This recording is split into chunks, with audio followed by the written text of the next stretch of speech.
commission all these systems. So they all work together. Accepting Pembroke. I was gonna say, do they know the 40-year-old Pembroke issue? I mean, Oh, yes. yeah. That, You can't get parts yeah. for those machines. Well, plus, At this point. you know, it wouldn't make any sense to dump a lot of money into the building if Yeah. we're going to be Yeah, exactly. remodeling or replacing it. But it's an option, you know, that we could phase in later. But And- is and- there- And this energy management contract, we're hoping it's going to pass. It costs no out-of-pocket money, no tax dollars, no additional tax dollars. It's a special procurement program under 25A that the Division of Energy Resources allows municipalities to do, and you can do millions of dollars of fixes, and you pay for it out of the savings, the energy savings. So it's Saving a lot of energy. well, it's over, you know, they do it over a 15-year period. And we've already been so far as we've selected the company that we want to negotiate with. We haven't, but it only makes sense to see that the article passes before we have final negotiations with them. Yeah, not to get too off subject, but we do need to put aside some money, because even, no matter what we do, Pembroke won't be done for at least 3.5 years, even if it passes next year. So there are things that are going to be Absolutely, yeah. needing Mhm. updating over there. Yes. You have a question? Yeah, but we know what we've spent the last couple of years on Pembroke, correct? Yes. And it's been to the tune of, Including the boiler? Oh, yeah, the boiler was 115, no, actually, it wasn't 115, that was the warrant article. 79, It was about 85? 79,000 for the. so I guess my point is that, and it's not gonna get bad, we'll have some substantial payments over the next 3 years keeping that building afloat. Yeah, don't confuse, the maintenance stuff will still continue with Pembroke, the capital improvements will not, Yeah. right? On the energy side that we're talking about. Yeah. Do you have job descriptions for the various positions that are identified in the breakdown that was distributed, specifically porter, project manager, cleaner, working supervisor? They have them, and they'll provide them to us, but the contractor told us that they create the job descriptions specific to each contract, and it's based on what the client wants the people to do. They can call them whatever they want, but it depends on what our needs are and what we want them to do, and they tailor it down to the position at a particular building if need be. So once again, there's a lot of flexibility here. How are the contract services factored into this, contracted services factored into this proposal? We have many standard contracts, and we just covered this. The required insurance or statutory inspections such as boilers, elevators, asbestos, fire alarms are not included and would need to be budgeted separately. They can't maintain them and inspect them anyway. Right. So That makes it's just not allowed. It looks like most of the funding for salaries and preventive maintenance, it looks like most of the funding is for salaries and preventive maintenance, but where is the funding for extraordinary maintenance projects? Bottom line is, with the exception that I've mentioned of the providing basically on-demand, they wouldn't be full-time maintenance people, but they're on-demand maintenance people, guaranteed they'll respond within 2 hours when called. Anything extraordinary, and if it's over $10,000, that qualifies as a capital project and really needs to go through CIP. It just, Wait, can go I just ahead. ask a quick question? That I completely understand. The problem that we've been having, and maybe this is an issue that we have to figure out how to deal with, like tonight, we have fan repairs for Pearlie that are, like, I'm thinking 6,500, that's a number that, 4439, I think. but you want authority to spend up to 6,500. Oh, I know why, yes, because there's gonna be a little bit more that I don't have a firm number on for the electrician. Right. That's correct. So, so we have that, you know, so when something like that comes up, it's under the 10,000, but we still have to spend the money. And then this also comes into it, like we had to get a new AC unit at the middle high school library because it doesn't have good ventilation in that room and it's a computer room, I think. Yes.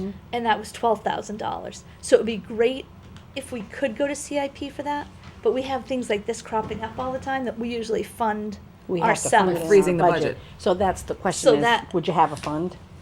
Would you- So or if free I look at cash the, or something, like when I and look where at the would that? 32 that you've unbudgeted, so far we have 15 for the asbestos. We have 6 for Pearly rooftop fans, so I'm at 18,000.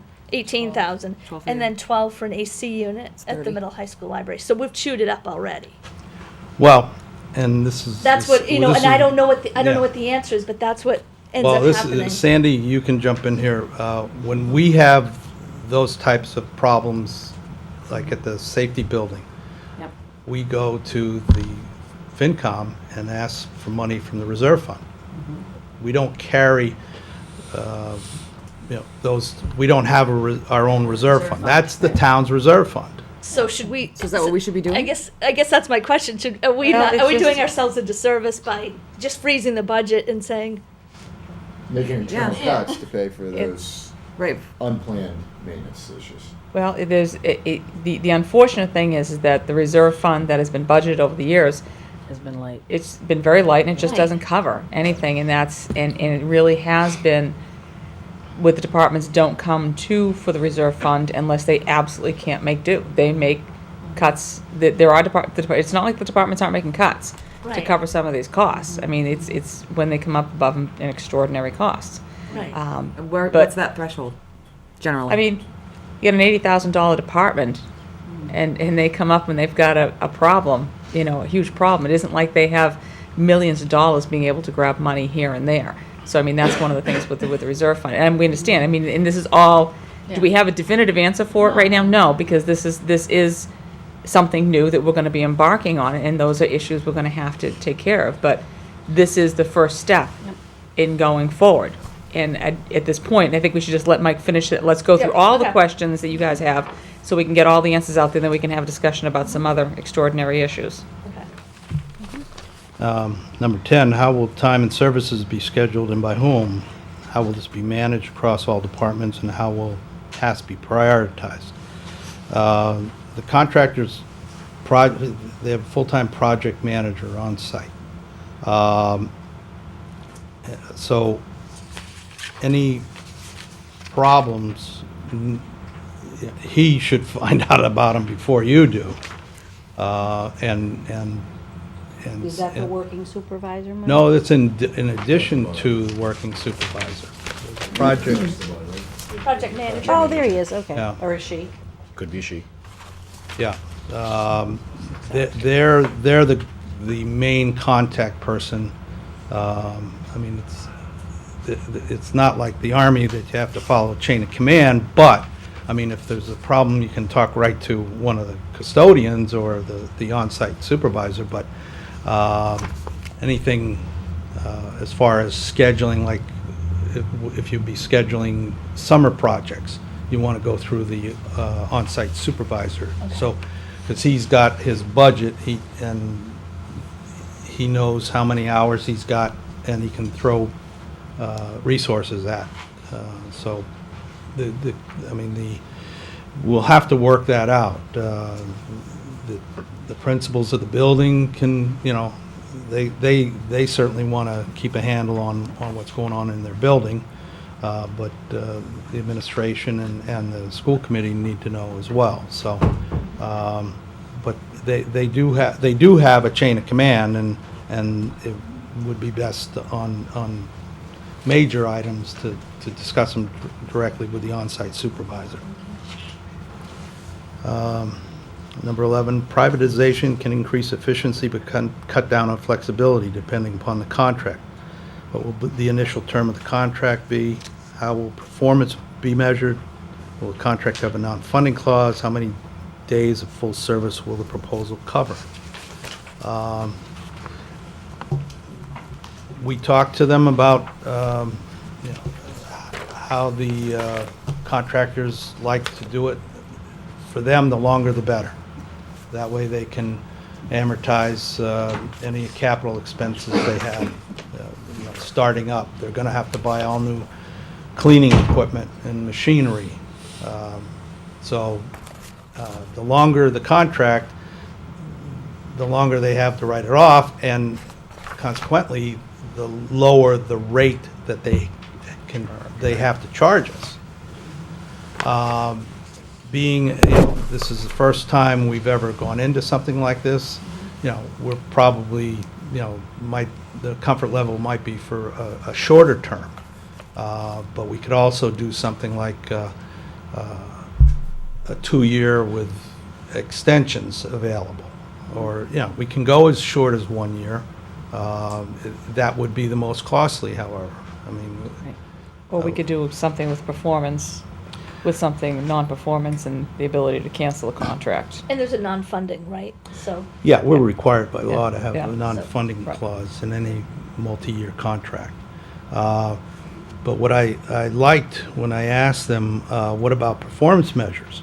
And once again, like I said earlier, it depends upon they do regular inspections on a daily and weekly basis. I have this is just one, you know, but it's industry-wide.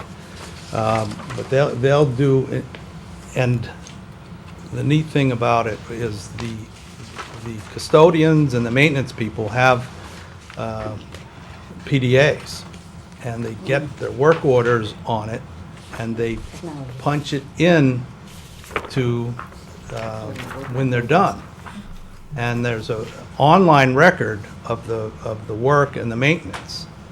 But then the supervisors inspect on a daily basis, and as you can see, score the individual employees. And in addition to that, they have, like any large organization, they have, you know, regional supervisors. And they come in, you know, typically speaking, and I would say this again for any company, they're gonna typically come in once a month. So they're gonna be checking as well, and they're gonna be looking and saying, you know, are you keeping this up to the standards that we've established in the contract? And as far as, you know, the full service, how many days? It's a 5-day-a-week, 52 weeks a year. That's what this budget is. A lot of, some school districts, I understand, will only budget 48 weeks to save money, I guess. But But we do need summer, we do need Yeah. work in the summer, and we need Absolutely, work yeah. on vacation weeks. You know, we do need that. yes, so they're going to be there 5 days a week, 52 weeks a year. Okay. I think you're gonna answer the question about the weekends coming up, right? Yes. Yeah, okay. How flexible will the workers be to handle jobs that are currently handled by town employees, such as unloading supplies, moving furniture? They're going to be able to do whatever is being done right now, and more if necessary.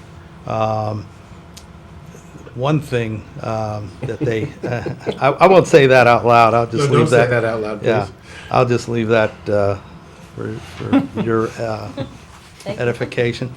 But they said oftentimes, after the contracted employees have been in the building, you know, around for a while, they become more the school and town employee than they do their own. Yeah, I would And imagine. that creates a problem for them.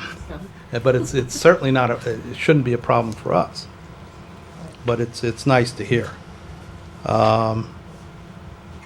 Who will be responsible for snow removal, clearing the paths, roofs, and has this cost been accounted for? Yes, it has. They will, as I said, you know, do the same or more. I called it enhanced snow removal. Terry used the example that, you know,